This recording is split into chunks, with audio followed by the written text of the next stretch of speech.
Em nome do Pai, do Filho e do Espírito Santo. Amém. A gente está caminhando para a reta final para receber o sacramento do Crisma. Estamos em outubro, hoje é dia 24 de outubro, o sacramento do Crisma é dia 28, de novembro. Então falta um mês e alguns dias, um mês e 5 dias praticamente, porque outubro tem 31, Então um mês e 5 dias para a gente receber o sacramento. Então estamos na reta final da nossa catequese, no último mês da nossa catequese, 4 encontros para acabar a nossa catequese. A Andréia não está aqui, se a Andréia tivesse aqui, ela dava um pulo de alegria, A Andréia não está aguentando mais a catequese. Já ia soltar fogos aqui já. E já que a gente está nessa reta final, a gente precisa agora, mais do que nunca, olhar para a vida após a Crisma. Existe vida após o Crisma. O que é o Crisma? O Crisma é a recepção plena do Espírito Santo, o derramamento do Espírito Santo, com uma finalidade. Então, no batismo, o Espírito Santo é derramado sobre nós com uma finalidade. Qual é a finalidade do batismo? Nos enxertar em Cristo, nos mergulhar em Cristo, fazer com que a nossa vida esteja unida à vida de Cristo, assim como o ramo está unido à figueira, o batismo nos une a Cristo, fazer com que nós nos tornemos filhos de Deus por adoção, templos e morada do Espírito Santo, consagrados a Deus. Então o batismo é uma consagração a Deus, é uma adoção como filho de Deus. Nós nos tornamos filhos de Deus por adoção, e se somos filhos, somos herdeiros. Então o batismo nos dá por herança o céu. Olha como é que o batismo é tremendo. Nos dá por herança o céu e faz de nós o templo, morada do Espírito Santo. O Espírito Santo passa a morar em nós. Mas vocês perceberam que tudo isso que eu falei, a gente só recebe? A gente só recebe no batismo, A gente só ganha no batismo. Aí a gente chama o sacramento do Crisma de sacramento de confirmação. E algumas pessoas pensam assim, então o Crisma é a confirmação do batismo. O Crisma não é a confirmação do batismo. O batismo já foi feito, você já é batizado para sempre, eternamente, com um caráter indelével, ou seja, uma marca que nunca poderá ser tirada da sua alma. Ainda que a pessoa tenha a desgraça e a infelicidade, que Deus nos livre e guarde, a pessoa vá para o inferno, no inferno ela vai ser batizada. No inferno ela vai continuar com o caráter indelével do batismo. Alguns sacramentos conferem caráter indelével, como a ordem, por exemplo. Uma vez padre, padre para sempre. Para sempre ele vai ser sacerdote.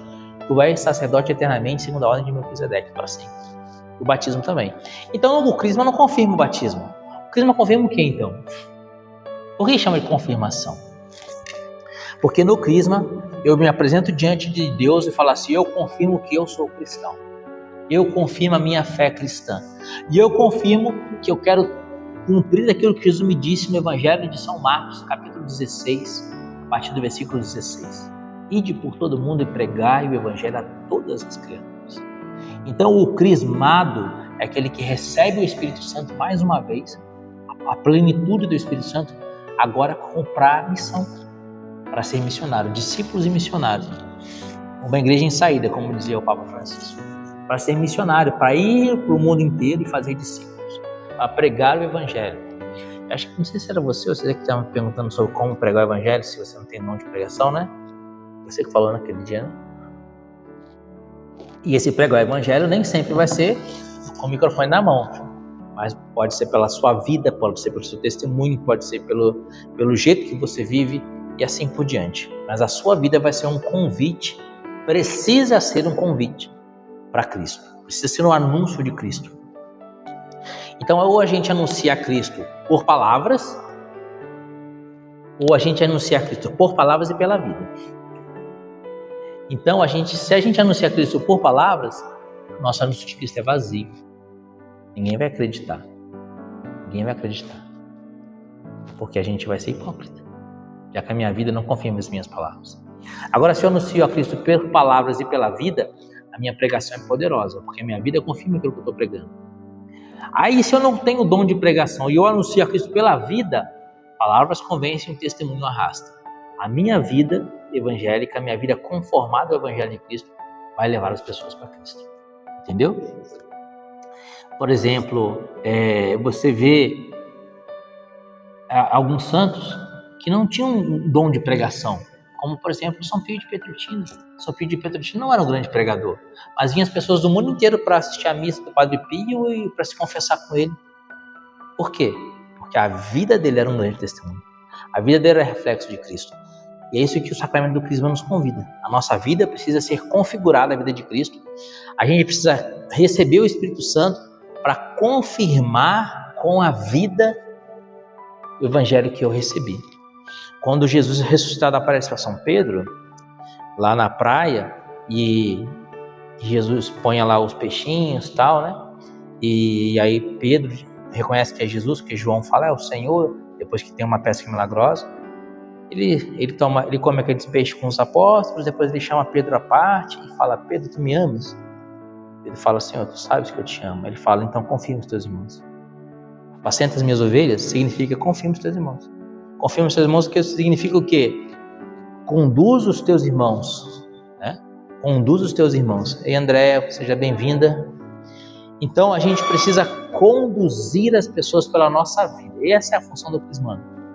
O crismado, aquele que recebeu o sacramento do crisma é chamado a ser missionário, discípulo missionário de Jesus. Todo crismado é um missionário. Para isso que a gente recebe o crisma. Só que eu acabei de dizer para vocês que a gente precisa pregar sobretudo com a vida, né?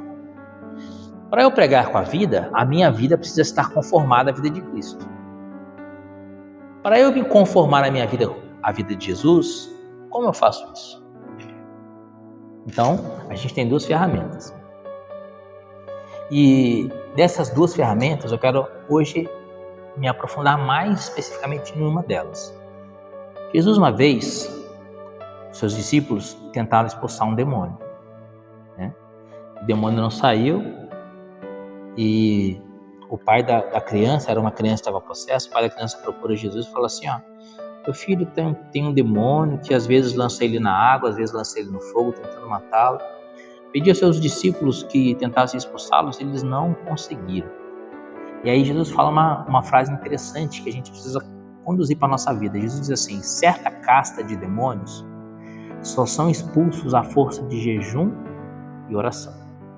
Então aí Jesus nos apresenta o modelo de vida cristã, jejum e oração. Ele vai dizendo que jejum e oração vence qualquer demônio. Jejum e oração vence qualquer mal. É claro que aquele demônio era um ser espiritual, concreto, era uma possessão concreta. E quando Jesus fala de jejum e oração, Jesus estava se referindo imediatamente àquele caso concreto.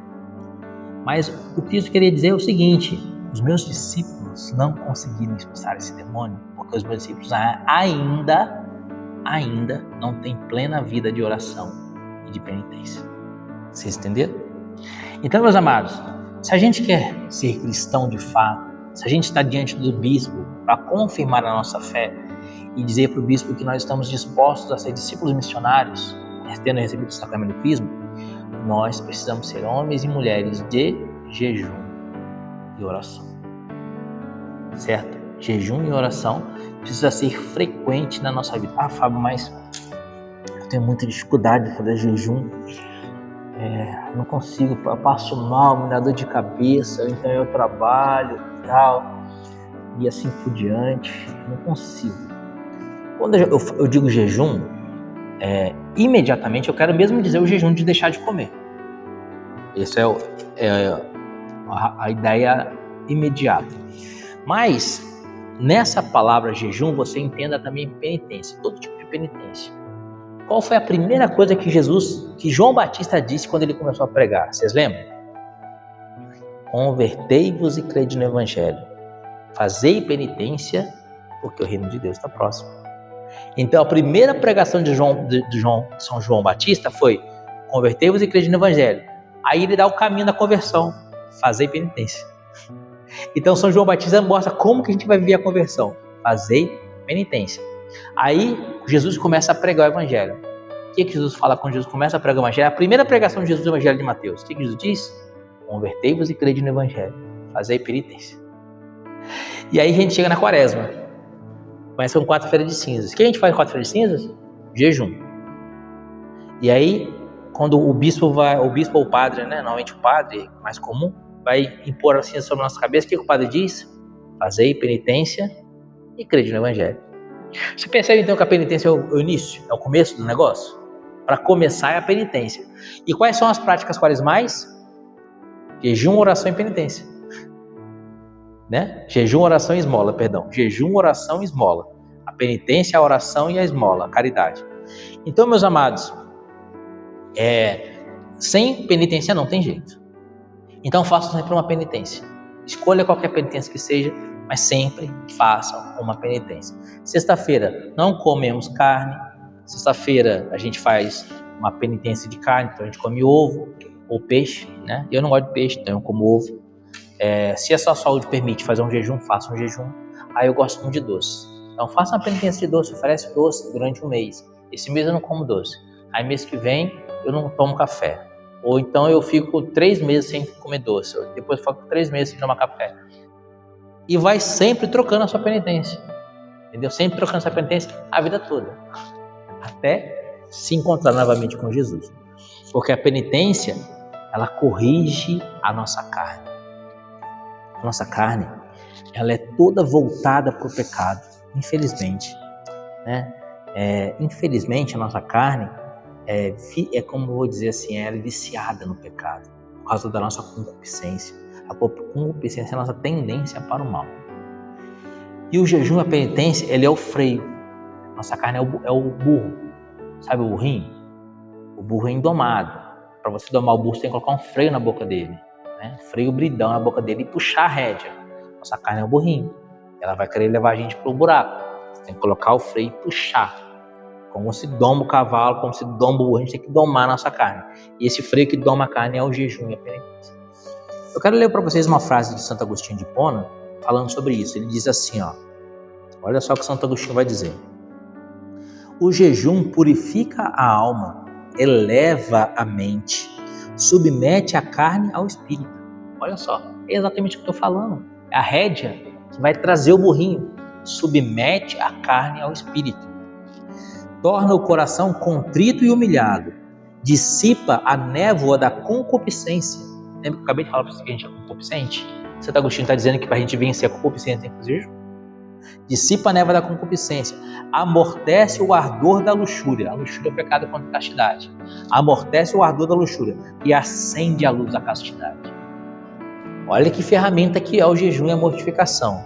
O jejum purifica a alma, eleva a mente, submete a carne ao espírito, torna o coração contrito e humilhado, dissipa a névoa da concupiscência, amortece o ardor da luxúria e acende a luz da castidade. Santo Agostinho de Hipona. Então, meus amados, jejum e mortificação, tá bom? Façam jejum e mortificação. Santo Atanásio diz assim, os demônios adoram a plenitude, a embriaguez e o conforto corporal. O jejum possui grande poder e opera grandes coisas gloriosas. Jejuar é banquetear-se com os anjos. Olha a frase de Santo Atanásio. Ele está falando o demônio que gosta quando você alimenta a sua carne, quando você dá todo tipo de prazer, satisfação e conforto para a sua carne. Quem gosta disso é o demônio. Porque aí você vai começar a viver pela carne. A carne vai começar a arrastar a sua alma. E aí o burrinho que vai estar no comando, não é você que está no comando da rédea, é o burrinho que está comandando. E para onde que esse burrinho vai te levar? Para o buraco, para o precipício. Então o jejum possui grande poder e opera coisas gloriosas. Jejuar é banquetear-se com os anjos. Por que Santo Satanás está dizendo que jejuar é banquetear-se com os anjos sem anjo não conta? Anjo não tem corpo, né? O que ele quer dizer com isso? Ele quer dizer que o jejum te põe na presença dos anjos e faz você ser semelhante aos anjos. Certo?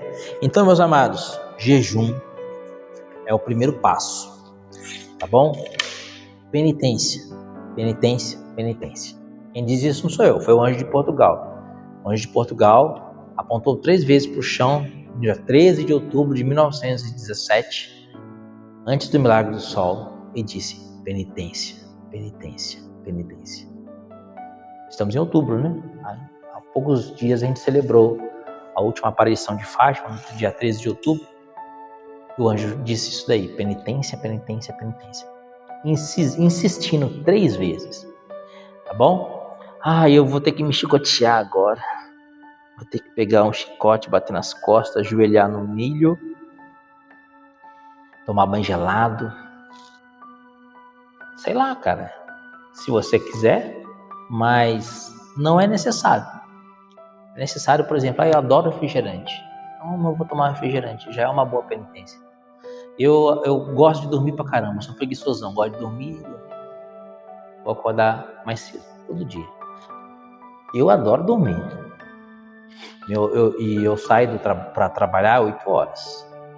Eu acordo todo dia 5h30. Eu saio 8 horas. Por que eu acordo 5h30? Porque eu sou preguiçoso. Então é a penitência. A minha penitência é acordar cedo. Aí eu acordo 5h30, leio a Bíblia, rezo meu texto, rezo a coroinha.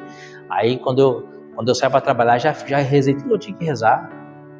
Eu já fiz as minhas orações, já li a Bíblia, leio 2 capítulos da Bíblia, rezo meu texto doloroso. Todo dia eu rezo o texto doloroso. Rezo o texto doloroso, depois à noite eu rezo o texto do dia, né? Mas de manhã eu rezo doloroso. Aí rezo a coroinha, rezo a coroa das lágrimas, rezo o texto de São José.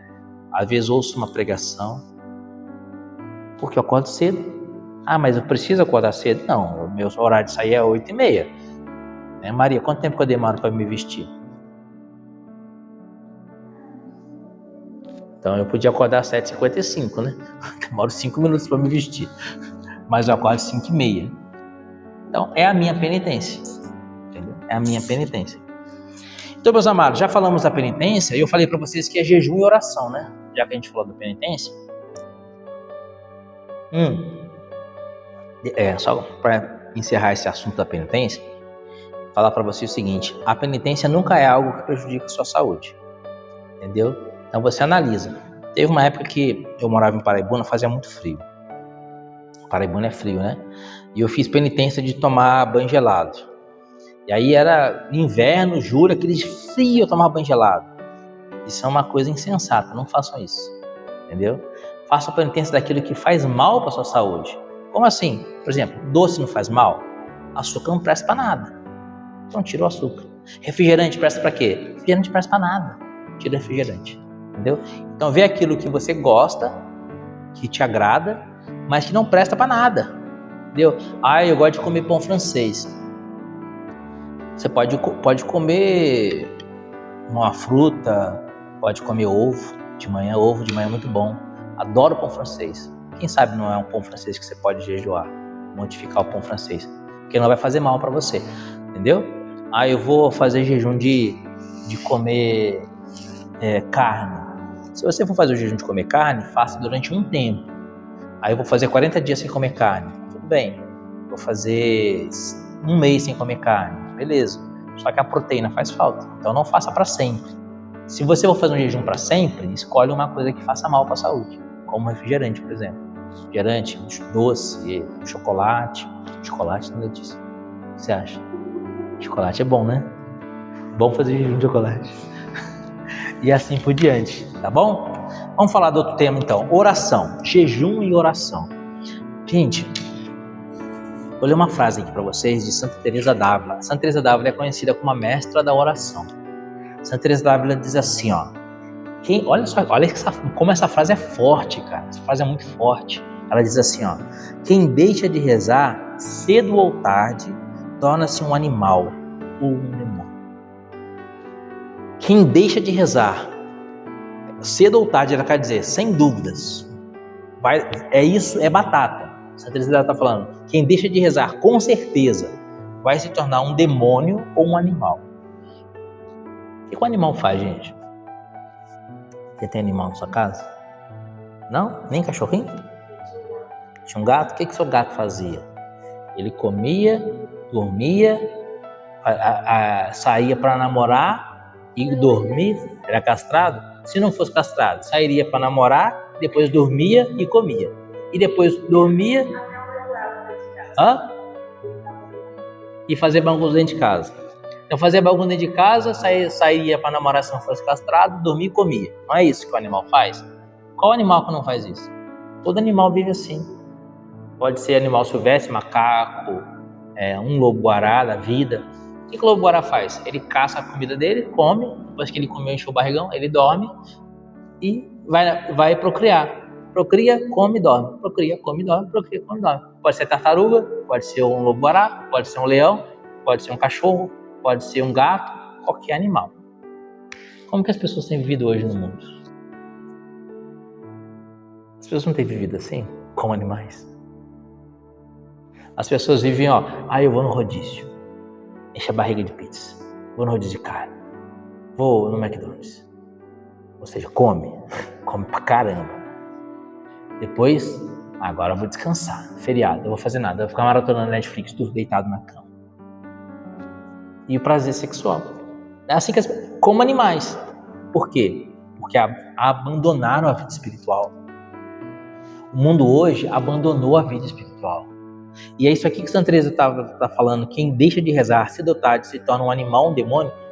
Já aconteceu na vida de muitas pessoas que não rezam. Eu lembro uma vez, um padre comentando, ele falou o nome do santo, se eu não me engano, São João Bosco, mas eu não tenho certeza. Que esse santo foi almoçar na casa de alguém, né? E aí a pessoa comeu pra caramba, né? Falou assim, nossa, comi como um padre. E aí esse santo falou assim, mas você rezou antes de comer? Eu não vi você rezando. Não, eu realmente não rezei. Você não comeu como um padre, você comeu como um animal. Porque é assim que os animais fazem, né? Eles comem até ficar satisfeito e pronto. Entendeu? Qual animal que é capaz... Você falou que você tinha um gato, né? Lá em casa tem um gato também. O pai da Maria, que é o gato que tem em casa, né, Maria? Seu pai, né? Que é o gato que tem em casa? Não?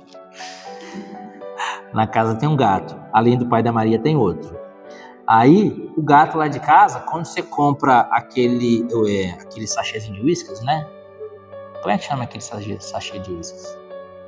É o whiskas mesmo, né? Aquele sachêzinho, tipo umas carninhas molhadas.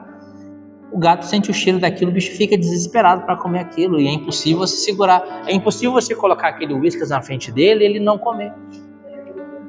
Então, é impossível você colocar aquele whisky na frente do gato e o gato não comer. Por quê? Porque ele não é capaz de resistir aos impulsos da carne. Por que ele não é capaz de resistir aos impulsos da carne? De ver o whisky e falar assim, eu adoro isso, mas hoje eu não vou comer isso. Porque hoje sexta-feira não come carne. O gato nunca vai fazer isso, porque ele não resiste aos impulsos da carne. E aí quem não reza, não resiste aos impulsos da carne. Por isso vive como um animal. Ou como um demônio. E aí você vê notícias na televisão de crimes que aconteceram. Você lembra aqueles crimes famosos, tipo aquela menina que mandou matar os pais, né? Ou então aquele casal que matou a criança e jogou da janela do apartamento, né? Aquele menino João Hélio que foi arrastado num carro pelo Rio de Janeiro, né? E aí você vê essa notícia e fala assim, nossa, a pessoa que fez isso é um demônio. Quem não reza se torna um animal, um demônio. Vai dizer Santa Teresa d'Ávila. Entendeu? E aí você vê aquelas cenas lá históricas dos nazistas que torturavam as pessoas nos campos de concentração e a pessoa não definhava de fome até morrer. Fala, nossa, esse cara não tem coração, é um demônio essa pessoa. Quem não reza se torna um animal ou um demônio. Entendeu? Então, gente, a partir dessa frase, a gente vê que a oração é o oxigênio dos nossos pulmões. Tá mesmo? Porque se a gente não respira, a gente morre. Né? Se a gente não respira, a gente morre. A oração é o oxigênio dos nossos pulmões. Agora eu vou falar uma coisa que é interessante, que vocês vão ver que ela parece meio contraditória, né? Mas se a gente for comparar as questões vitais, o jejum e a mortificação é como um alimento. Como assim? O jejum é como alimento? Não comer é como alimentar-se? Porque se eu não como, eu não vou comer. Quantos dias eu consigo sobreviver sem comer? Consigo sobreviver 1 dia, 2 dias, 3 dias, 4 dias, não sei. Né? Mas aos poucos eu vou definhando e morrendo. Aos poucos, certo? Quando eu deixo de fazer mortificação, eu vou definhando e morrendo aos poucos. Ou seja, cada vez eu vou me tornando mais parecido com o demônio, aos poucos, certo? Mas se eu deixo de rezar, é como se cortasse meu oxigênio. Quanto tempo uma pessoa consegue sobreviver embaixo da água? 5 minutos, talvez? Muito, se for muito, né? 5 minutos, talvez muito. é o que acontece quando a gente para de rezar, quando a gente abandona a vida de oração.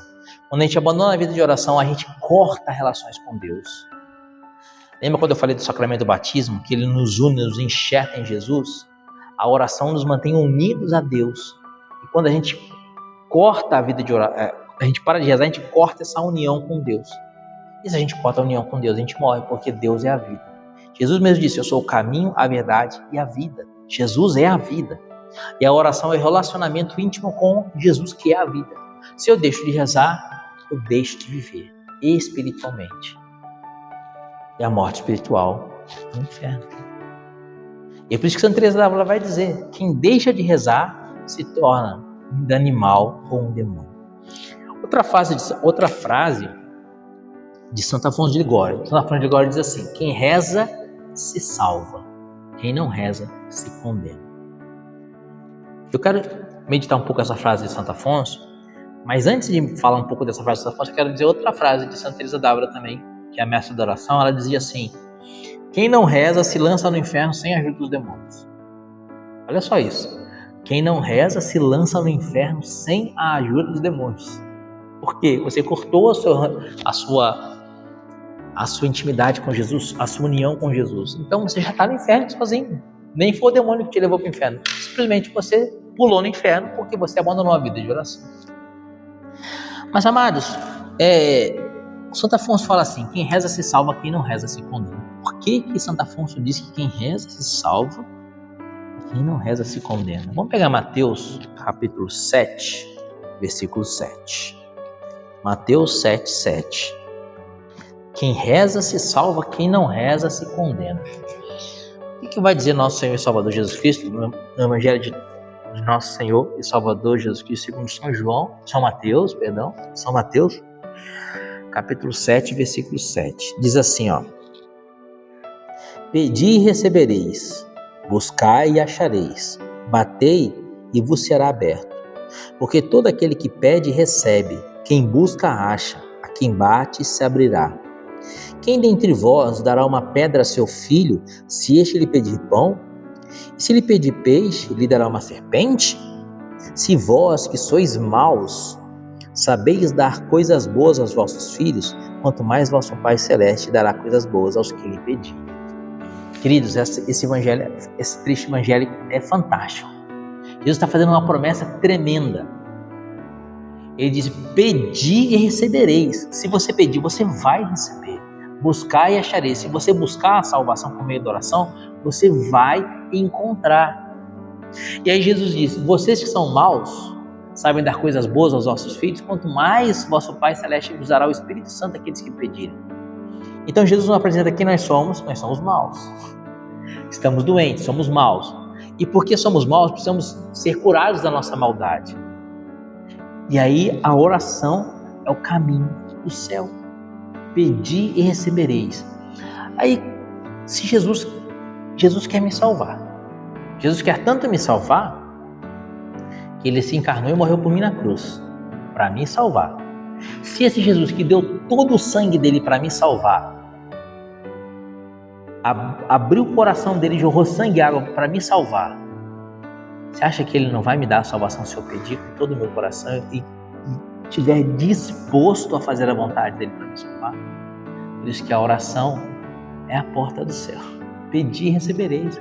É como se Jesus dissesse assim, você está se afogando? Estende a mão, aqui a minha mão está aqui, pega na minha mão. E a gente se afoga e não pega na mão de Jesus, porque a gente não reza.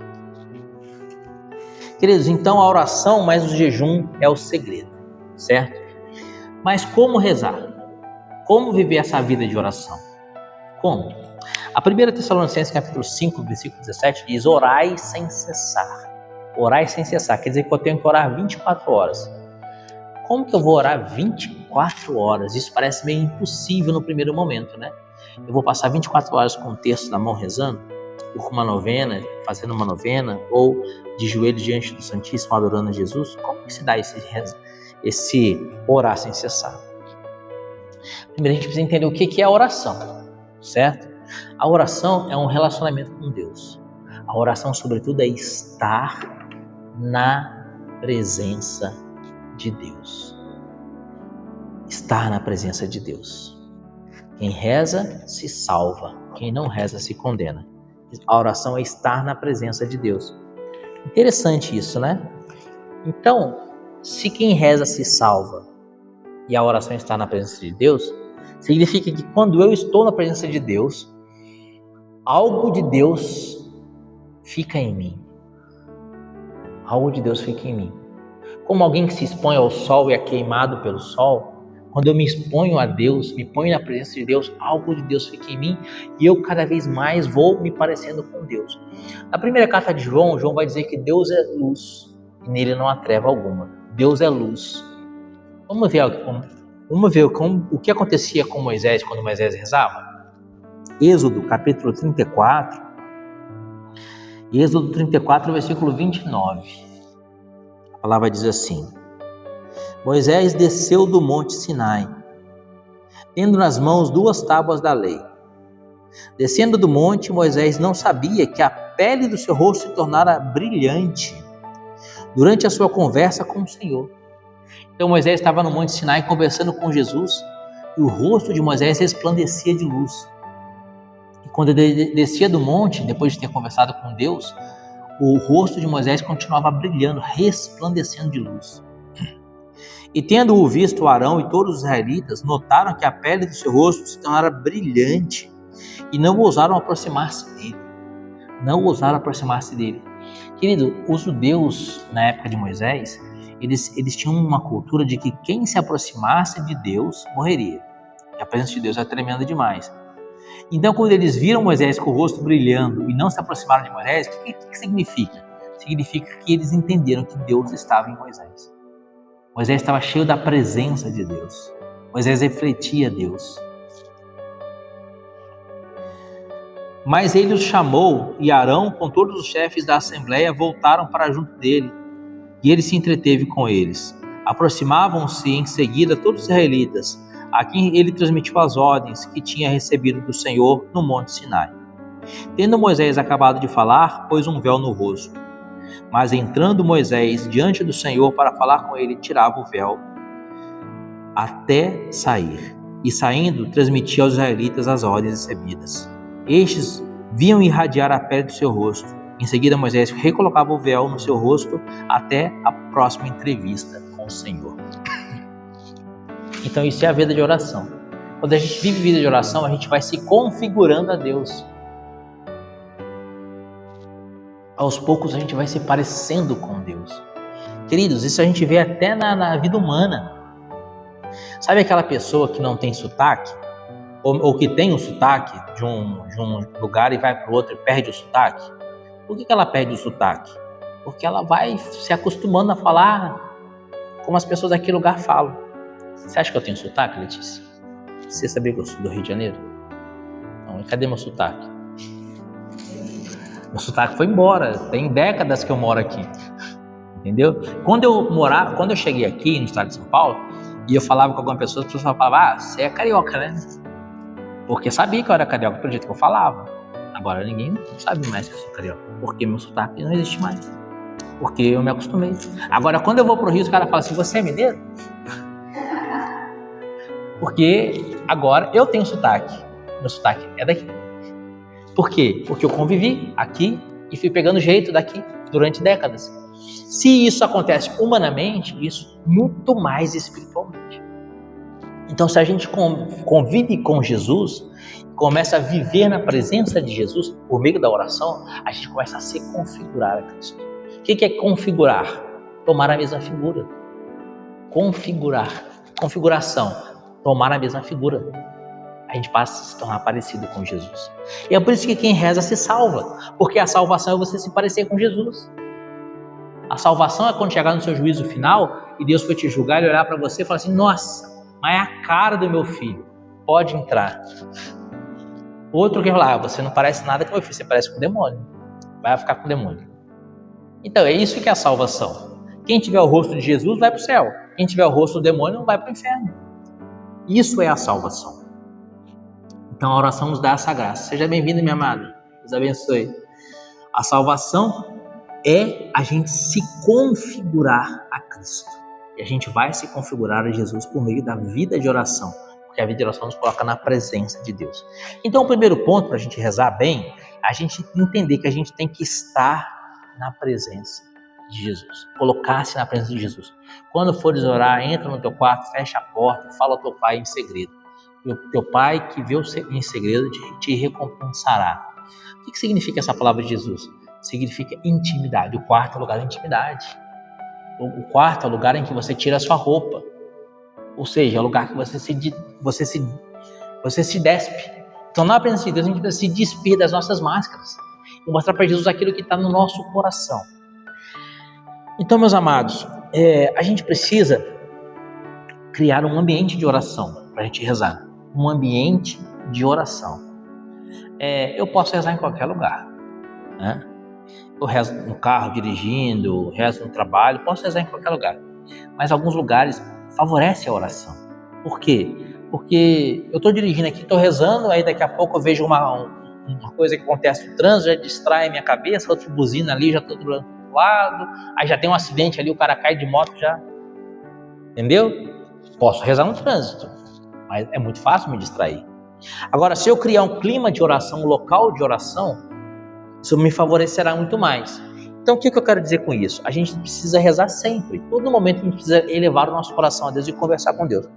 Mas a gente precisa ter momentos do nosso dia em que a gente se coloque na presença de Deus para conversar com Ele, nem que seja 15 minutos por dia.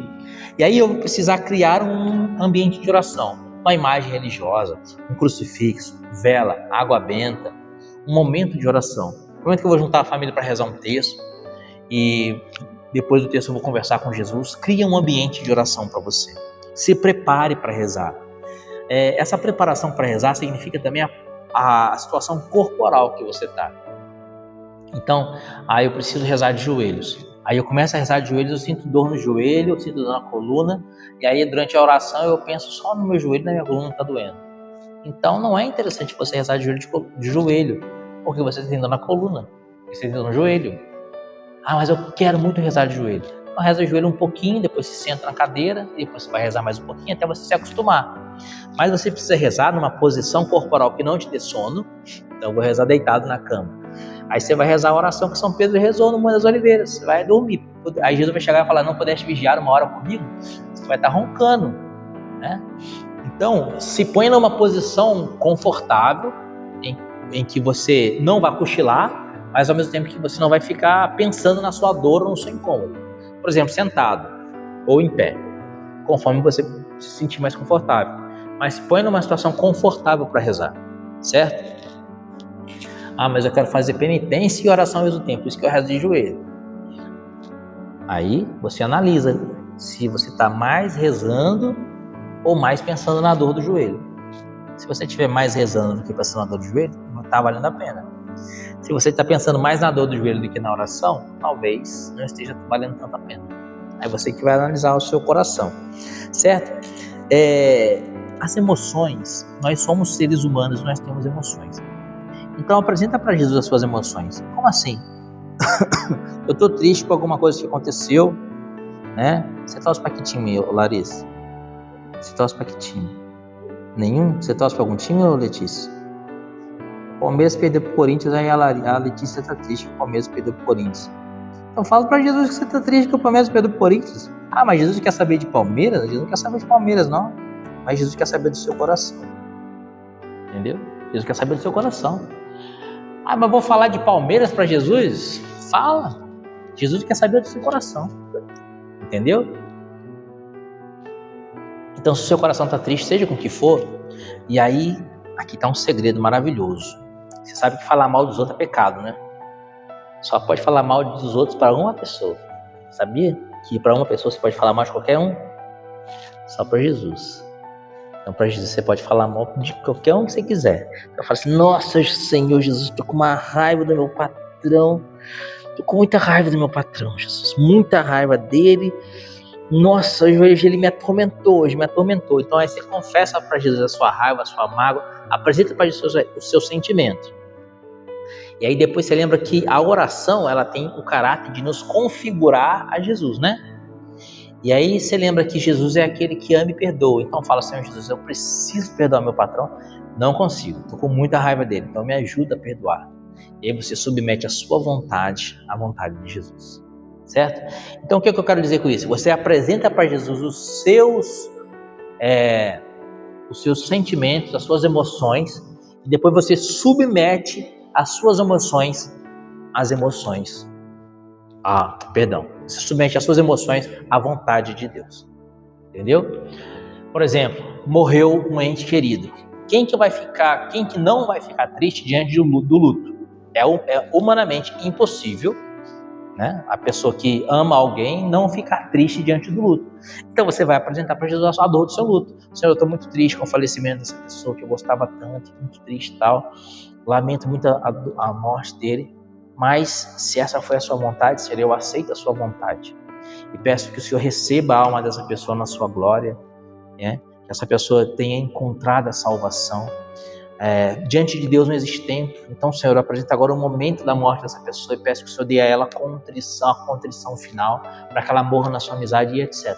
Então você apresenta o seu sentimento, depois você configura esse sentimento ao sentimento de Jesus. Sabe o que é isso? Isso é santidade. O que é o santo? O santo é aquele que se configurou à vontade de Jesus. Certo? Sabe quem que rezou assim?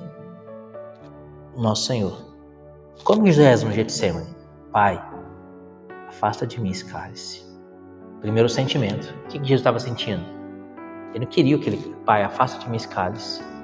Todavia não se faça o que eu quero, mas o que tu queres. A vontade de Deus acima do sentimento dele. Pai, afasta de mim esse cálice. Todavia não se faça o que eu quero, mas o que tu queres. Entendeu? Então, essa oração é uma bomba de santidade. Essa oração é uma bomba de santidade. Você submeter a sua vontade à vontade de Deus. Vocês já ouviram falar da Beata Chiara Lute Padano? Jovenzinha, morreu com 17 anos. E é beata da igreja italiana.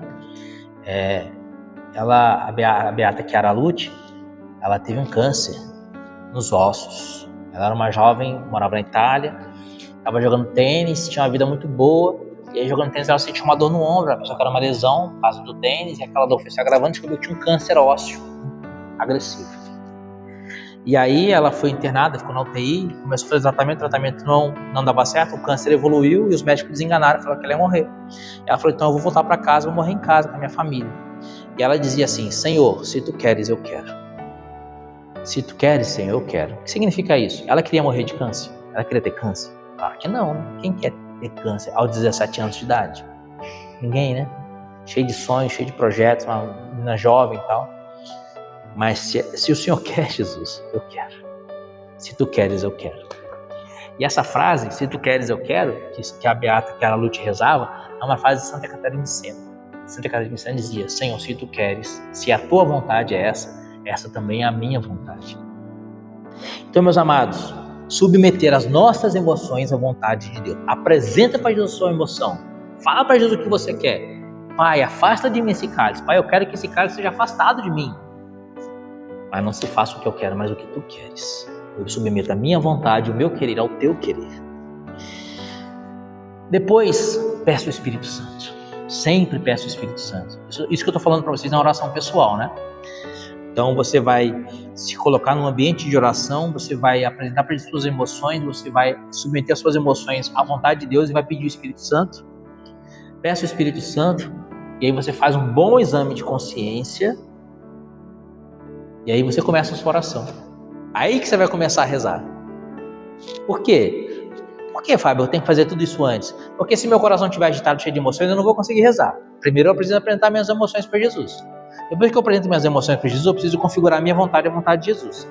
Depois eu preciso pedir o Espírito Santo, porque São Paulo vai dizer que a gente não sabe o que pedir. Mas o Espírito Santo intercede por nós com gemidos inefáveis, nos ensinando como rezar. Então eu peço o Espírito Santo. E aí quando eu peço o Espírito Santo, aí eu começo a minha oração. E como deve ser a minha oração? Um exame de consciência. Lembra da missa? A missa começa com o ato penitencial. Então o primeiro passo, pedir perdão a Jesus. Exame de consciência. Depois do exame de consciência, eu apresento para Jesus um pedido de perdão dos meus pecados. peço a Jesus as graças que eu preciso e agradeço a Jesus aquilo que Ele já me deu e aquilo que Ele vai me dar através daquela oração.